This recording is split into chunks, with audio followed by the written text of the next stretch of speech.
Good Okay. afternoon, good evening, good morning, whatever time of day it is where you are or when you are watching this. I'm just going to call the meeting for July, the OWASP meeting of the OWASP board for July 2023 to order. And I'm going to start with a roll call.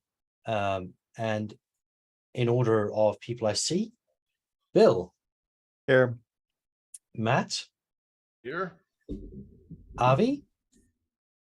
Here. Glenn. Yep, here. Vandana. I'm here. I too am present. Hopefully our seventh member will join us shortly. Just a reminder, well, as guests, I see Andrew van der Stock, I see Dawn, I see Kelly, I see Lauren, and I see Shelby. Have I missed anyone? I don't think so. Just a reminder of the conflict of interest and antitrust statements. Should the board discuss anything this evening or today that you feel might be a conflict of interest to you, please just raise it so we can have a quick discussion about whether you should be party to the discussion itself. I don't think there's anything on the agenda that could cause any of those. And then I'd like to move on to the approval of the minutes from last month's meeting. I do apologize for the lateness in presenting these. The votes weren't included until about 20 minutes ago. If you wish to postpone a vote on this and do it via e-vote, I'd be perfectly happy to do it, but there were just 2 votes and it was passed 7-0 for both of them. It's up to you guys whether or not you wish to postpone the vote and do it via e-vote after you've had a chance to review, or alternatively, just these are the 2 consequential votes and they were both passed. Does anybody wish additional time to review the minutes? No. The Robert rules, you can just literally read them into the minutes. Just read out the motions and the votes. Okay. The first motion that was passed was resolved that the cutoff of the startup corporate supporter level be changed to 3 years. The fees to remain at $2,000 per year for a startup anywhere in the world. Remove the $800 regional startup level. Remove the monthly social media benefit and remove the trademark license benefit. Sponsored by Grant, seconded by Bill. A unanimous vote, and it passes 7-0. The second motion that was passed was that resolved that the 2017-917 board decision attaching summits to an AppSec event is repealed, effective immediately. This was sponsored by Avi and seconded by Grant. Again, it was a unanimous vote, passes 7-0. I will endeavour to make sure the minutes are available as of the weekend before, so in the future, so that we don't have this problem again. Appreciate that. I do tend to check them just before this meeting, just to be sure that I'm happy with what they say. Probably good practice for everyone to do the same. But with that, I'll move on to a vote on the minutes of the last month's meeting. And again, in order, although the order has changed. Matt? Yes. Bill? Yes. Avi? Yes. Glenn? Yep. And Vandana? Yes. And it's a yes from me as well. Thank you. And then I will hand over to you, Andrew, for take us through the director summary. Yes, quite a few things going on this month. Exciting. Okay. The bylaws have been restarted. We had a meeting yesterday with the lawyers, and basically what is going to happen is they are going to do the DocuSign affidavit on our behalf, which is fantastic. It means we've got that independence and actuality as well as appearance. Alyssa is going to do the cat herding of all the previous directors and current directors, and basically get them to make sure that their contact details are up to date so that DocuSign can be prepared, and then make sure that everybody has signed it. So we hope to have that done by the 2nd week of August at the latest. The OWASP thing, I did reach out to the lawyers in the EU, they are on annual leave. We are hitting that time of the year when everybody is away, and they're back on August 7. So I will retouch base with them. I believe the best bet is to actually, for Grant and I to head into their offices when we're at the Amsterdam meeting. I just want to make sure that before anyone makes bookings for travel that we're all agreed on the dates, because I need to make an appointment in London and I need certainty of dates. The charity CFO, the Chase account has been opened. It needs to be funded. There is a motion on that this month. All preliminary tasks have been completed, and thank you to Shelby for doing that. So we are well on our way to being transitioned. It still looks to be September at this stage rather than August, but that is okay. We've got a month up our sleeve with virtual, just in case there's any other further delays. But everything's ready. The bank account's ready. QuickBooks Online is ready. It's just a matter of now doing the actual implementation part of it. And so Shelby will need to send a backup file for them to set up the categories and everything like that.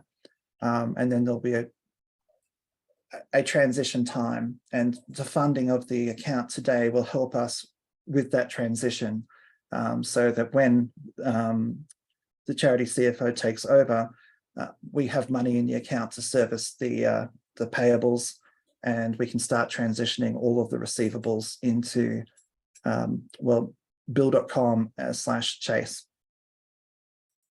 With that, Dawn, do you just want to go through quickly on the operations? Okay, like before the recording, the WASP Awards election is open. So I think we shut it down on the 8th. I'll double check the date. It's before I leave for Black Hat. Call for candidates open up on August 15th. Like everything else, you have to be a member as of September of last year. The only suggestion I have here is if everyone can kind of reach out to people they know about WASPs and upcoming elections to, get people to vote. I start sending some emails out to committee members and leaders individually, just kind of say, don't forget to vote, whatever. We got quite a few yesterday. So that's it. Okay, thank you so much. We would normally go into the finance here, but I just want to bring to your attention, or come back to finance.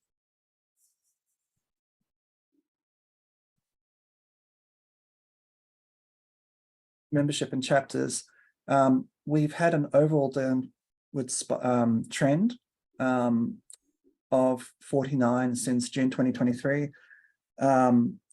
This is like the second or third month we've had a bit of a dip in numbers. Not a lot. It's not statistically significant at this point, but if there's any way that you can encourage people to renew their membership, join OWASP. I will be joining the chapters meeting this month, just simply to encourage them to make the announcement at the beginning of every chapter announcement, like when they start their chapter meetings, to encourage people to join. We are self-funding, like more or less the membership function is self-funding at the moment. I would like to keep it that way. That way events isn't paying for everything like it used to. So it's very important for us to keep an eye on the ball here. I'd like to make 7,000 members at some point. Are there any questions? Yes, go ahead. Are there any specific detail trends or correlation between where we're losing members that are not renewing? Like, is it geographical? Was it anything like that? Impossible for us to tell with our current system. It's unfortunate, but basically I would have to pull in the Stripe data, which generally doesn't have address information, then correlate it with copper data, which may or may not have address information. It's just too hard to tell. What I can tell you is that the 1 years are dropping off at a rate that was commensurate with the 2-year membership drive. So people who are basically due for a renewal made use of the 2-year membership drive, which is very good. But the downside is that we also saw an overall drop in our numbers. Was there a membership drive 1 year ago? No, it was last month. It was for the entirety of June. I see. Those that were supposed to renew last month renewed as 2 years. I follow. Yes, but not every one of them. I don't know, but a bunch. Okay. Yes. About half. I have seen this before in the past years ago when we would offer conference registration plus a 1-year membership. And then the following year, we saw a big dip in individual memberships because they just didn't renew. It could be because of that too. I mean, San Francisco registrations we were taking them last year at this time. So we may continue to see a dip because of that, but it should be going up also because we have the DC registrations with a 1-year membership. So Okay. it could be a factor, like I said, of a couple of things, but that may be one of them. And, Dawn's got her hand up, Andrew. yes, Dawn. I think what Kelly said is right, and people were registering last year during the summer, so they're not registering for a conference yet, and No, it's no, no. summertime, so people might not be on top of it as much. Well, they are registering, DC registrations, we do have a ticket type for it's a regular registration plus a 1-year membership. So we are seeing some come in for that, but I don't know, maybe they decided to do a 2-year instead of a 1-year. Mm. Are there any other comments? Because I just want to bring up and maybe just get an update on Singapore from Lauren, and then we'll go back to finance. Okay, Lauren, Singapore. Okay, so Singapore, we had a great call with Tobias last week, and he's agreed to help us find a strong keynote to help draw in attendees. Unfortunately, as it stands right now, the registration is still low. I think we have like 11 or 12 people registered, but we are making some progress. So, with Crest, we're partnering with Crest. We're sending out discounted tickets for them that are a little more eye-catching than the usual. And we feel as though once the schedule starts to come together and our call for papers, call for training has closed and they are in the review process, we feel that once that goes up, we'll start seeing more people register. And at least that's also the feedback that we're getting as well. Are there any questions from the board about Singapore? Yes. At what point is our cutoff date to say this ain't working? Let's eat our losses and not go through with a conference with 15 people showing up? I'd like to see what happens. I'd like to give it a few weeks once the schedule goes up to kind of do that. We've already notified Marina Bay Sands that we are having this issue, and we've discussed either shifting it to another date. So I think when I spoke to Martin, ideally, I think our time frame is like the end of August would be when we need to have this discussion on what we're doing.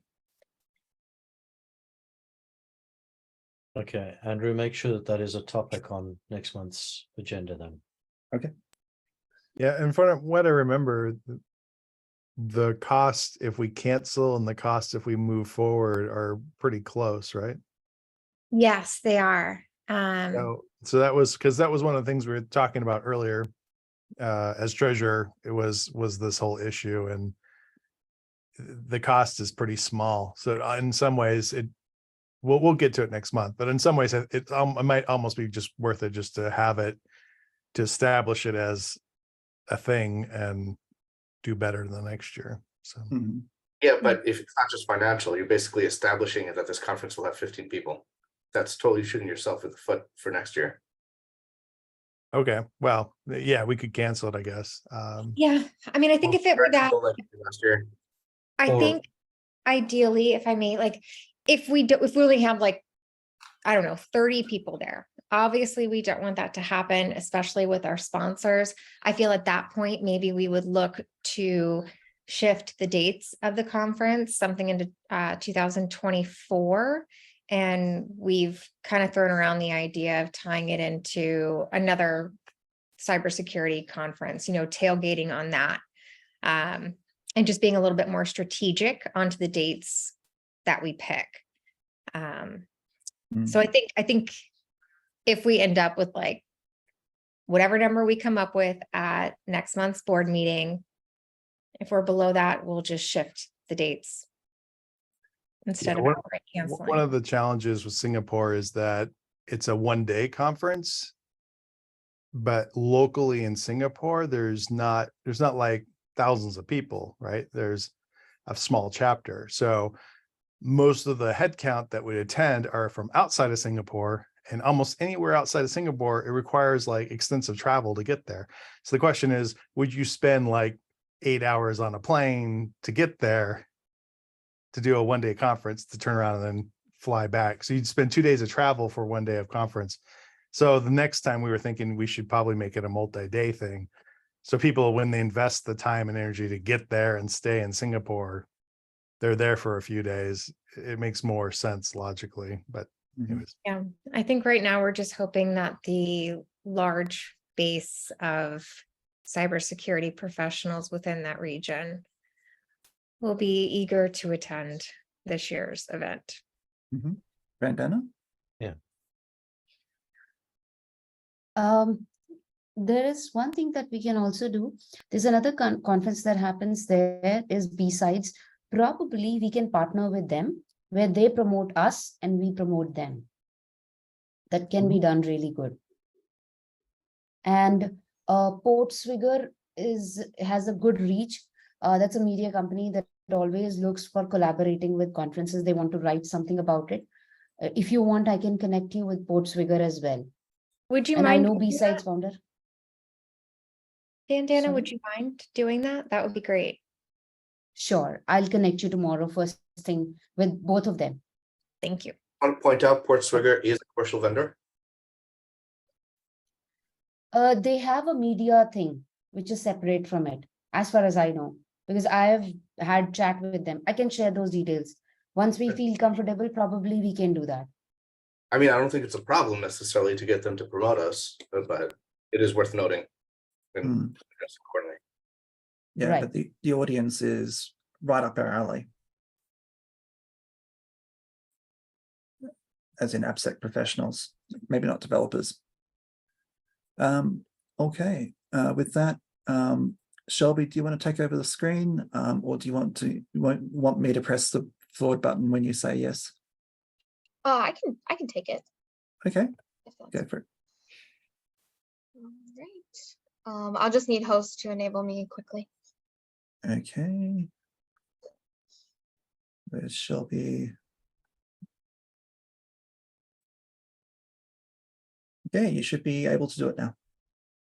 Thank you.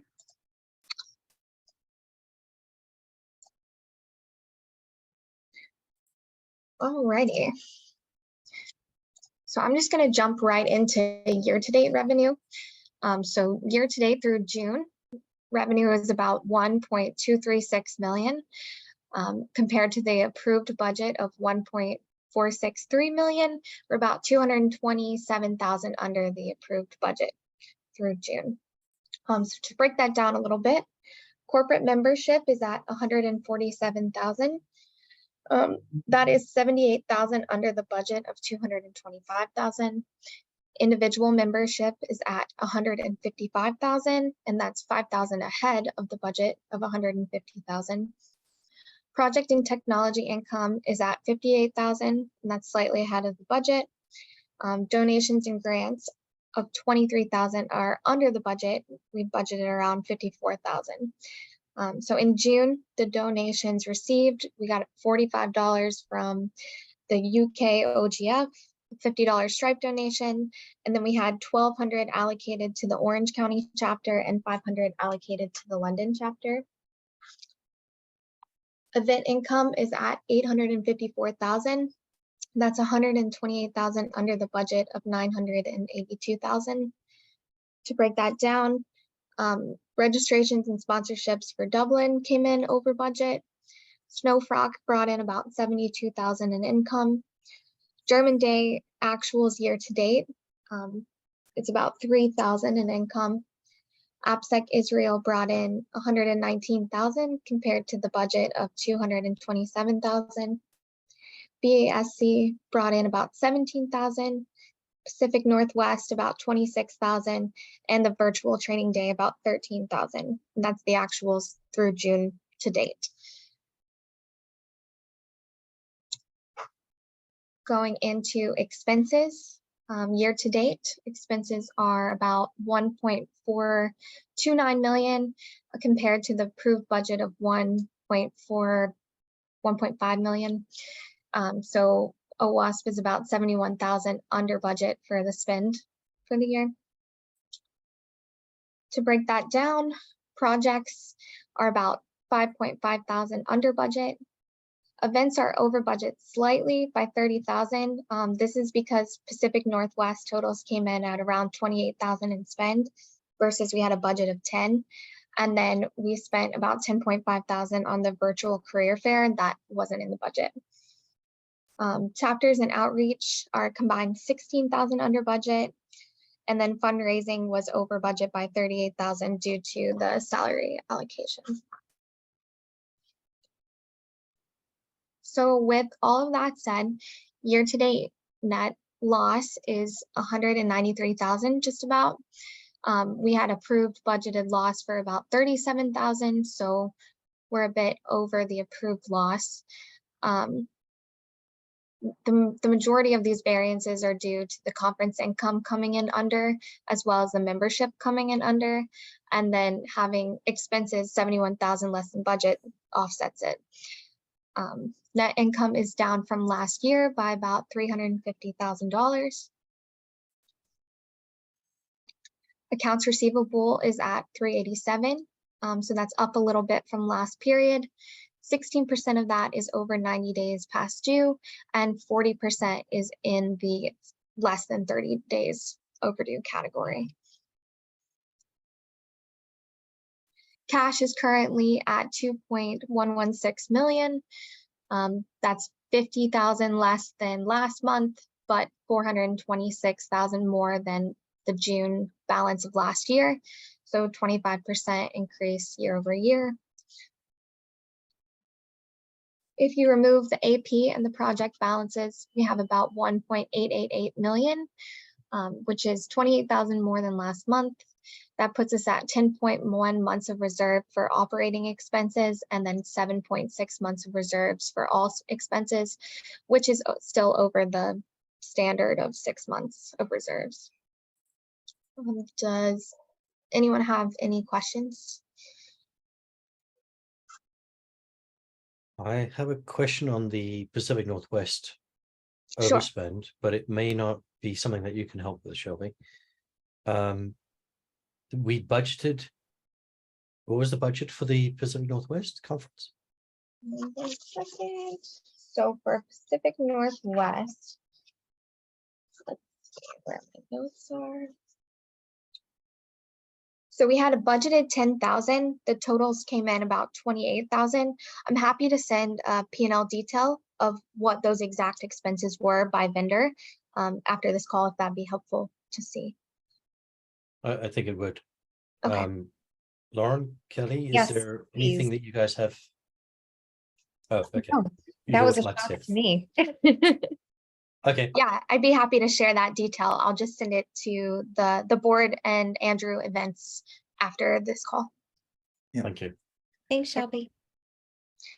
All right, I will stop sharing and hand it back over.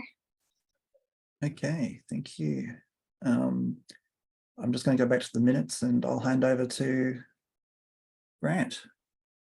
Excellent. Well, thank you, everyone. That brings us to the new business for this evening. And the first item of new business is actually one that Andrew mentioned earlier, and it's the motion to transfer funds to OWASP's new bank accounts. Essentially, it's just the seeding of those accounts so that they can start to be used. Bill, as the treasurer, is sponsoring it. I'm seconding it. If you have any questions about what this specifically entails, if you want me to read through the background. Otherwise, the motion is resolved that the board of directors authorizes the transfer of $250,000 from the citizens checking account to the new checking account and $50,000 from the citizens savings account to the new savings account, effectively transferring $300,000 from our existing citizens accounts into the new accounts. Avi, The name of the bank where the new account is being opened is not specified here. Is that on purpose? That is on purpose. I mean, for the board's information, it is Chase, and I've got all the banking details in a folder in the other room, but it was more about operational secrecy, if you like. But if you want me to alter the motion, I'm happy to include that information.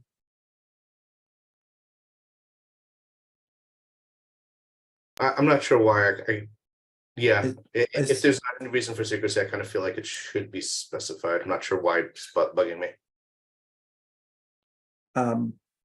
So Shelby, when we do this, I'll just make sure that we're actually doing, like, you're fully aware of the actual amount, and I will send you the ACH details, and we'll confirm via voice so that there's no hanky-panky going, like with an email going from the community to please transfer it into this Chase account. Sounds good. And if you can include Lindsay, she'll be doing the actual transfer. So it'd be helpful to have her on the thread. Okay. Thank you.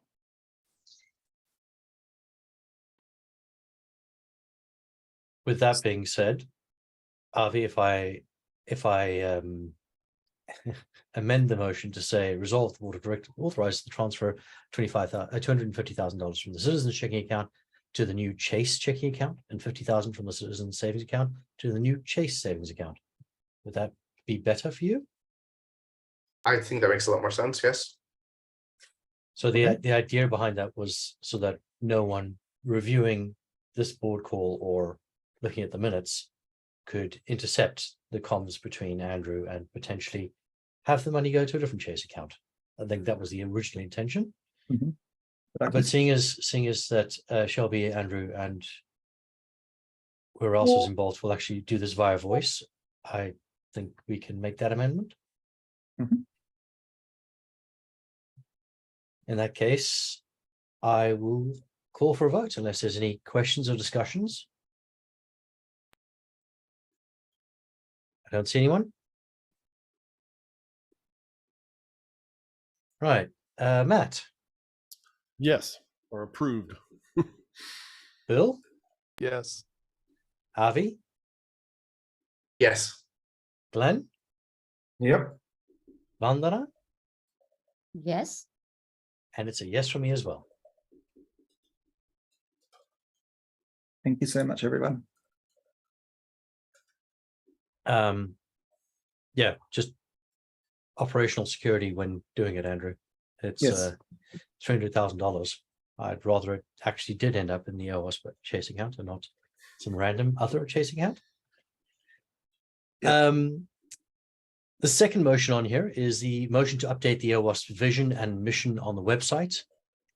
We have had long discussions about it and we reached some conclusions on that, but we never actually updated the website to include those details.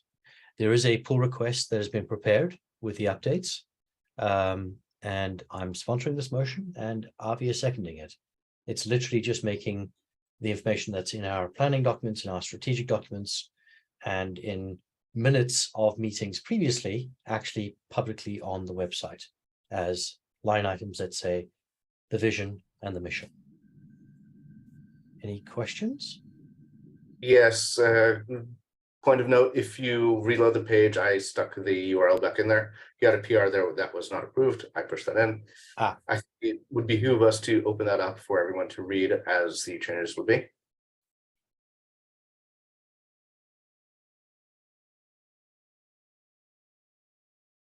So the current text has our mission with the no more insecure software. That's actually the vision.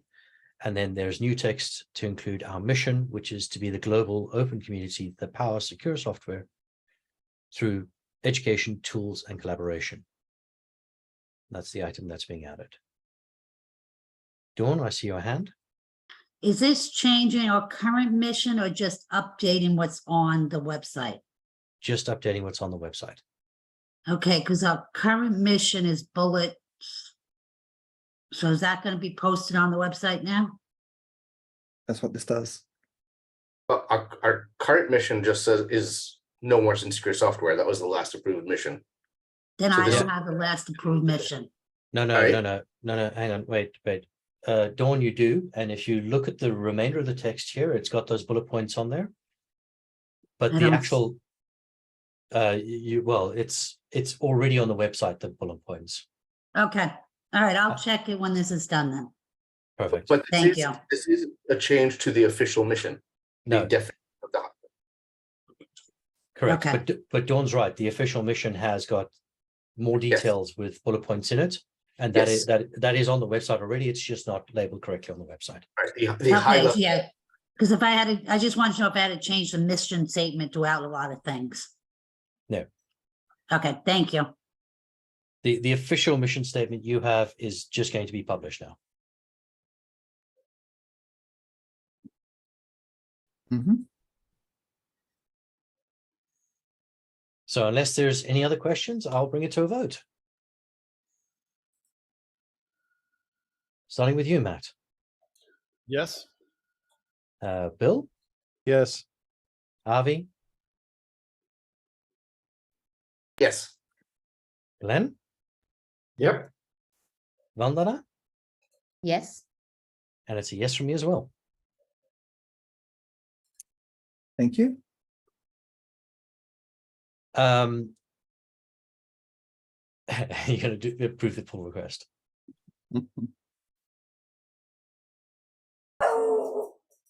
All right, I'll do it after the meeting. Okay, let's move on. Okay, so the next item is a question around streamlining policy. There are a number of policies that have operational impact, and there's guidance within the existing policies which restricts the foundation or board, but also hampers understanding and legibility of the policies. I don't know how many times this is not a new concern. I don't know how many times I sat in board meetings with Martin saying that policies should be, two-liners. They should be very simple. In a move to try and get closer to that, there is an update to the draft travel policy. Please note it's still the draft travel policy.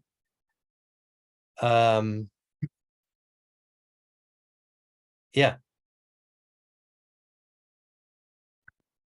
So there's not actually a motion to change it. If I may, Grant? Yeah. So I just want to elaborate on the background more here. This follows on the vote from last month's board meeting regarding the summit, being the vote on the summit being tied to a global event. And we realized there's a lot of that specifics, a lot of those specific things that should be operational and not in the policy. And that brought to mind one of the specific things around the travel policy that I think we had 3 votes in the past, in the past 9 months around the level of travel, which actually does affect getting some of the things done. For example, talking about having the in-person board meeting, there were some issues around travel if we complied with the last vote. And that's not something that should be an issue. Yes, by default, obviously we want to optimize our spending, but if we can't perform our mission, if we can't have this important, very critical meetup because of that vote, then that's counterproductive. So the idea is to remove all of these things, and perhaps the first motion should be to countermand and redact those previous votes that we had on the travel, on the level of travel. And this is really just a kind of an example of the types of things that we should be approaching. Does that make sense to everybody? Mhm. Does. Welcome, Ricardo. There you go. Sorry, I'm late. Raise. Dawn, I see a hand up. Are we gonna send this through the policy committee first before you vote on things? This policy is not ready for prime time. It's not even Okay. ready for review. There's actually 2 separate policies squeezed into the one, and it's too long. And I think that's Arby's exact point, is that it's way Okay. too long and too restrictive. So Cool. the idea would be to propose a modified policy that we would send through the policy process. But in the meantime, remove the board votes that have further exacerbated the problem with this policy. Okay, great. That'll help my situation. Mhm. So Avi, would you like to work on the draft travel policy with me, or would you like to just work on it by yourself for a while, or how would you like to actually move forward on getting this travel policy into great shape? So I would like to propose a two-step approach here. The second step would be to work on the travel policy, and I'm happy to bang on that either with you or in parallel, and we'll get that in shape. And then we'll go through the process. But given the statement that was just made, we do first need to redact and remove the previous board votes on the topic if we want to approach a policy that contradicts the votes. Okay, report. Does that make sense? Okay. So to that end, Avi, can you prepare an electronic vote for those two, or put together something now before the end of this board meeting, which would allow us to actually vote on it before the end of the meeting? Yep.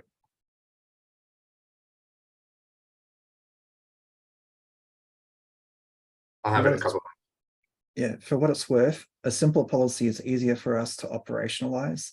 And quite frankly, we just need to make sure there's checks and safe balances built into any policies so that people can't drive their preferred way of doing things through with the consequences for the foundation. But I reckon you can do that without being so verbose. Yeah, I think the idea is sane policy and then procedures that are operational that you and the staff can modify. So a sane policy that underpins and backs up whatever the processes are that you're going to use, and then documenting those processes, much like the projects policy has a projects handbook, much like the chapters policy has a chapters handbook, right? There are sane policies with the details being somewhat more collaborative and somewhat more flexible.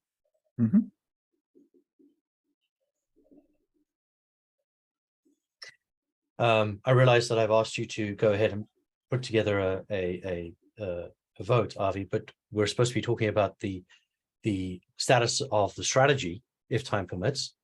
And we have an executive session following this session. The executive session, Andrew, is timed, right? So it has a start time. It has a start time on top of this hour. Okay, so we have 15 minutes effectively before that executive session is due to start.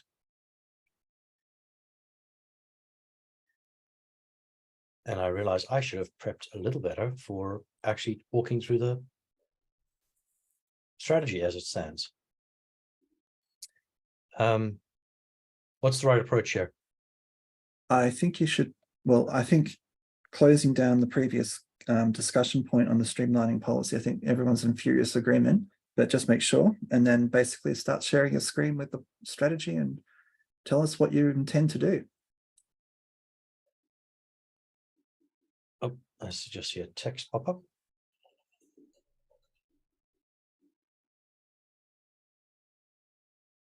Thank you, Dawn. Okay, so yeah, to close off the previous item, the two-step approach that Avi was recommending, Avi, perhaps put together an e-vote for us to vote on, or do you have something nearly ready? If the former, then we'll do it electronically. If the latter, we'll read it now and then vote on it now. Ah, there we go. So the first step is to institute a vote on this statement that says, resolve the previous board decisions on class of flight tickets as relates to travel policy are repealed effective immediately. These will eventually be replaced by an approved travel policy and appropriate guidelines. Are we happy to vote on that?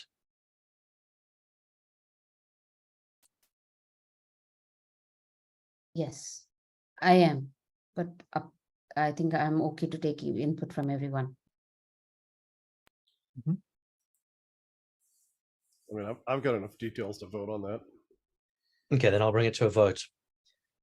So given that statement, which I will read again for the record, resolved the previous board decisions on class of flight tickets as relates to the travel policy are repealed effective immediately.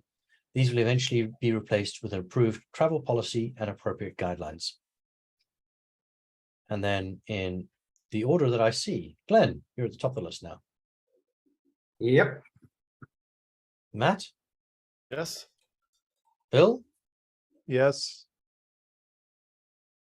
Vandana, Mm-hmm. Yes. Avi, Yes. Ricardo,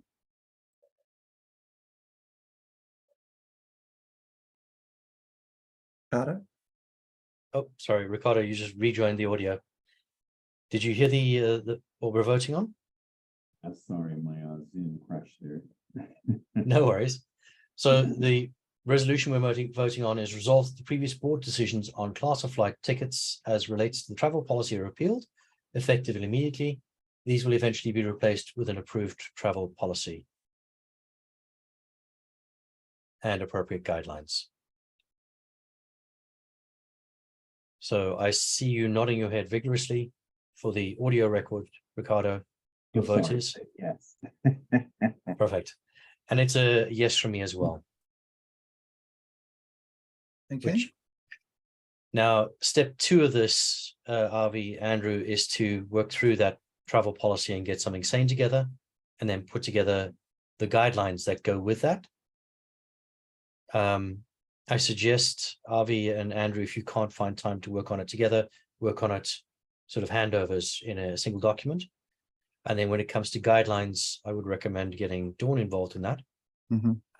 But I will leave it in your hands.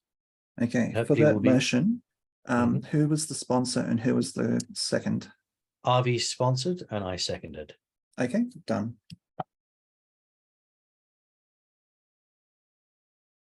Okay. And then I've got to try and figure out how to move things around so that I can actually pull up. Can I just make one thing clear, operationally? What this effectively means, removing all these motions, means that any travel now falls through to the travel policy, of which there is no currently approved travel policy, which means it falls through, as Dawn states, to the typical expense policy, which means limited to $250 or pre-approval. Just wanted to be clear about that. I should have mentioned this before. Yeah. But there's more of an operational consideration at this point. It will mean that, which is why I suggested Dawn gets involved in it. It will mean that it's going to fall a lot on Dawn and Andrew until such time as we have an approved travel policy in place, which is why it's important that you guys do work on that. Mhm. Okay. That concludes the portion of work allocated for the board this evening, except for the line item that says discussion about the strategy. I am going to make use of the next 10 minutes to at least get everyone back up to speed, back into the mind map that we were working on, have been working on for a fair number of months. And it will give us an opportunity to get Ricardo up to speed to where we are at, because I don't think he's even seen the mind map yet. So to that end, I am going to share my screen.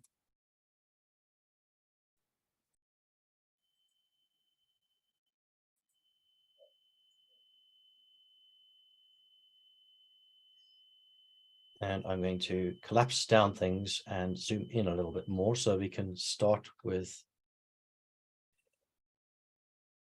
So there's a lot of information on here. I'm going to just start with the base principles components that's shown up the top left-hand side here.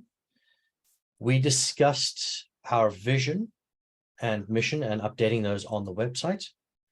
So effectively, the vision that we have for the foundation is no more insecure software. It's the if we achieve this, OWASP is no longer necessary level of this is what we want to achieve. as part of the discussions around that in Dublin, we bacronized our OWASP to be Open Worldwide Application Security Project, rather than Web Application Security Project, because it is broader than just web apps. The mission that's associated with that is to be the global open community that powers secure software through education, tools, and collaboration. At the time, we all agreed that this was a fairly comprehensive definition of the mission that we have as a foundation. Our objectives in order to achieve that are where we spent a fair amount of time working, and I will just collapse these down a little bit so I can walk through them individually. And they are, so based off of our mission, which is to be the open global community that powers secure software through education, tools, and collaboration, breaking that up into the pieces that make sense. The secure software. Sorry, I thought I heard a question. No, it was me coughing, sorry. All right, no worries. So the secure software component is to conduct research and analysis to better understand and mitigate risks to software systems and processes, and to define what secure means.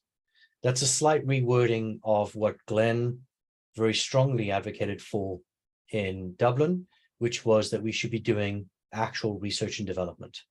We should be figuring out what is necessary for the foundation to do in order to actually achieve that secure software goal, that mission that we have. So that's a slight rewording of that, Glenn. Hopefully you can find your vision still in there, the intent that you had behind it in there. If not, we need to talk about what it specifically entails. No, To that's- achieve, Yeah, sorry, say again. no, that's good indeed, thanks. So to achieve that objective, we have two strategies that we've talked about. We need more detail on this. We definitely need to go into tactics on how we're going to do it.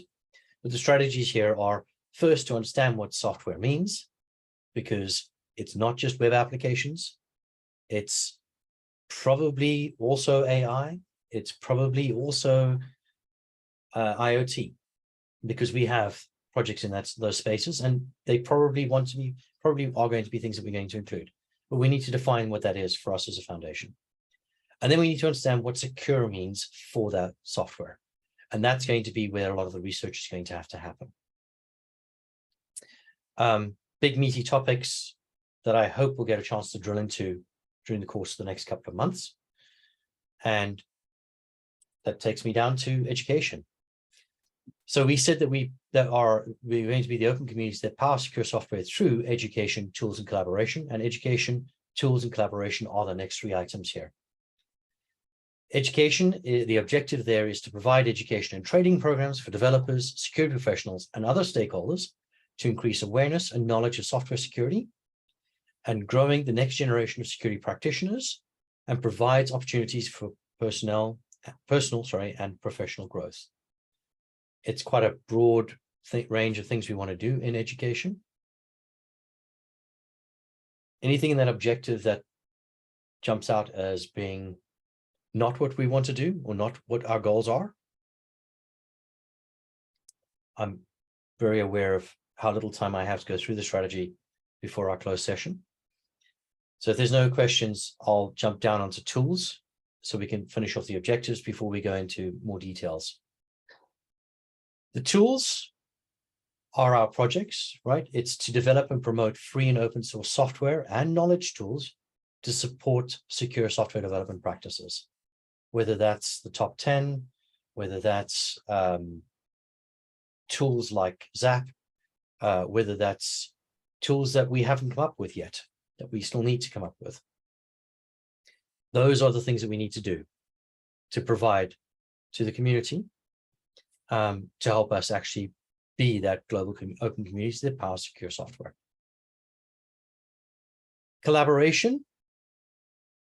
It's about fostering a welcoming and inclusive community of practitioners, researchers, and other stakeholders to create a sense of belonging, share expertise, build projects, and advance the state of software security. This is really about what we're trying to do when we're building chapters. This is really about what we're trying to do when we're putting together our conferences. It's all about that collaboration. Now, we've probably got time to dive into one or two. I did touch on secure software. Shall I open up education or tools or collaboration? Which do you want us to start with? Happy to take any input. Okay, I'll grab tools, seeing as it's the largest. It's also the one that's probably most in discussion and that we're most talking about.